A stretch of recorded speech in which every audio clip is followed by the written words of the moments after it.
राधे राधे दोस्तों, राधा किस चैनल में आप सभी का स्वागत है। आशा करती हूँ आप लोग ठीक होंगे। तो दोस्तों, आज मैं आपको बताऊंगी कि पंचवीकू की कहानी। तो उससे पहले आप मेरे चैनल को like, subscribe, bell icon press कर लें ताकि मेरी ऐसी वीडियो का नोटिफिकेशन आपके पास पहुंचता रहे।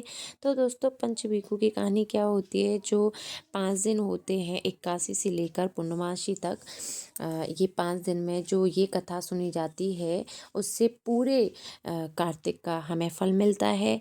ऐसा होता है किसी के पास टाइम नहीं है तो वो इस कहानी को सुन सकता है और यह उपाय कर सकता है, उससे आपको फल मिलेगा। तो दोस्तों, चलते हैं हम आगे अपनी कहानी पर। ये है पंचवीकू की कहानी। किसी गांव में एक साहूकार था और उसका बेटा वह बहू भी थे। बहू कार्तिक माह में रोज सवेरे उठकर गंगा स्नान के लिए जाती थी। सुबह जल्दी जाते समय वह किसी भी पराये पुरुष का मुंह नहीं देखती थी। एक राजा का बेटा भी सुबह सवेरे गंगा स्नान के लिए जाता था। वह हैरान होता कि मैं इतनी जल्दी उठता हूँ स्नान के लिए, लेकिन कोई है जो मुझसे पहले जल्दी उठकर नहा लेता है। कार्तिक माह के 5 दिन बचे थे कि एक दिन साहूकार की बहू तो स्नान करके वापस जा रही थी और उस समय राजा का बेटा स्नान के लिए आ रहा था। आवाज सुनकर वह जल्दी जल्दी जाने लगी, लेकिन जल्दबाजी में उसकी माला मोजड़ी छूट गई।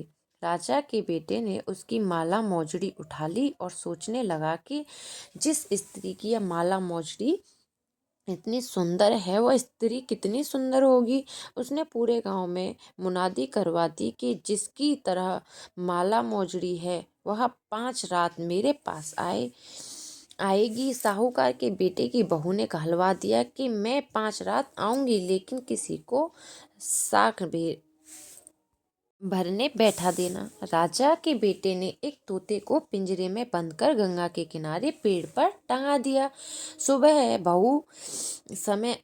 का समय हुआ। पहली पेड़ी पर पैर रखा और बोली, हे कार्तिक के ठाकुर, राई दामोदर, 5 पांडव, छठे नारायण, भीकम राजा, उस पापी को नींद आ जाए। राजा के बेटे को नींद आ गई। वहां नहा धोकर चलने लगी तो तोते से बोली, युवा सुबह सुबह तेरे गल डालूंगी हीरा, मेरी साख भरियो वीरा। सुबह बोले कि कोई वीर भी साख भरता है क्या? या फिर बोली, सुबह सुबह सवेरे तेरे पग धागलू नेवर, साख भरई मेरे देवर। शिवा ने कहा, ठीक है भाभी, मैं तेरी साख रखूंगा। वह तो कहकर चली गई। राजा का बेटा हड़बड़ाकर उठा और सुबह से पूछा कि सुबह सुबह वह आई थी किसी कैसी थी? सुबह बोला, आभा की सी बिजली, होली की सी झल, केला की सी कामनी, गुलाब का सा रंग। अगले दिन राजा के बेटे ने सोचा कि आज मैं अपनी उंगली में चीरा लगाऊंगा, इससे मुझे नींद नहीं आएगी। अगले दिन राजकुमार उंगली चीर कर लेट गया। वह आई और भगवान से उसी तरह प्रार्थना करने लगी और राजकुमार को फिर नींद आ गई। वह स्नान करके फिर से वापस चली गई। सुबह राजकुमार ने तोते से फिर पूछा। उसने वह सारी बातें दोहराई और राजकुमार बोला कि मैं आज रात में आंखें में मिर्ची डालकर बैठूंगा। रात में वह मिर्ची डालकर बैठ गया। बहू फिर आई और प्रार्थना की, जिससे उसे फिर नींद आ गई। राजकुमार ने तोते से बहू के आने की बात पूछी। उसने फिर बता दिया। राजकुमार अब फिर सोचने लगा कि आज मैं बिना बिस्तर के ही बैठूंगा और रात को बिना बिस्तर के बैठ गया। जब वह स्नान करके आई तो उसने फिर से भगवान से प्रार्थना की और राजकुमार को फिर नींद आ गई। जब वह नहाकर जाने लगी तो आंख बंद करके चली गई।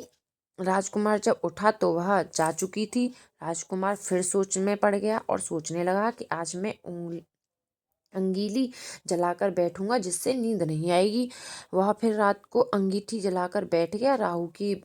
साहूकार की बहू आई और वह भगवान से प्रार्थना करने लगी, अपने 4 रातों तो निकल गई, अब यह रात और निकाल दो। भगवान ने उसकी बात रख ली और राजकुमार को नींद आ गई। जब वह नहाकर जाने लगी तो तोते से बोली कि इस पापी को कह देना कि 5 रातें पूरी हो चुकी हैं, वह मेरी मोतियों की माला मेरे घर भिजवा दे। सुबह राजकुमार की आंख खुली तो उसने तोते से पूछा कि क्या वह आई थी? तो तोते ने कहा, हाँ वह आई थी और उसने अपनी माला मंगवाई है। वह सुनकर राजकुमार सोचने लगा कि वह तो सच्ची थी, तभी तो भगवान ने उसके सत्य रखा। कुछ समय के बाद राजकुमार को क्रोध हो गया। राजकुमार ब्राह्मण को बुलवाकर पूछा कि मेरे बेटे के शरीर क्यों जल रहा है। ब्राह्मण ने विस्तार से वह सारी बात राजा को बताई कि इसने क्या किया था। ब्राह्मण ने कहा कि इसने पतिव्रता स्त्री पर बुरी नजर डाली, इसीलिए यह रोग से पीड़ित हुआ है।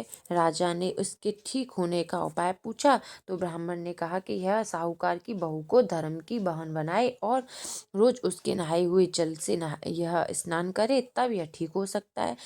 राजा साहूकार की बहू की माला लेकर साहूकार के घर गया और बोला कि यह माला आपकी पुत्र वधू की है, इसे लें और आपकी बहू ने नहाए हुए जल से मेरे बेटे को नहला दे। साहूकार बोला कि वह तो किसी पराये पुरुष का मुंह तक नहीं देखती, आप उसे इस नाली पर बिठा दीजिए, जब वह ऊपर नहाएगी तब नीचे इस नाली के पानी से उस आपका पुत्र नहा लेगा। राजकुमार ने ऐसा ही किया और कुछ समय बाद उसका शरीर चंदन सा हो गया। हे पंचभीखु देवता,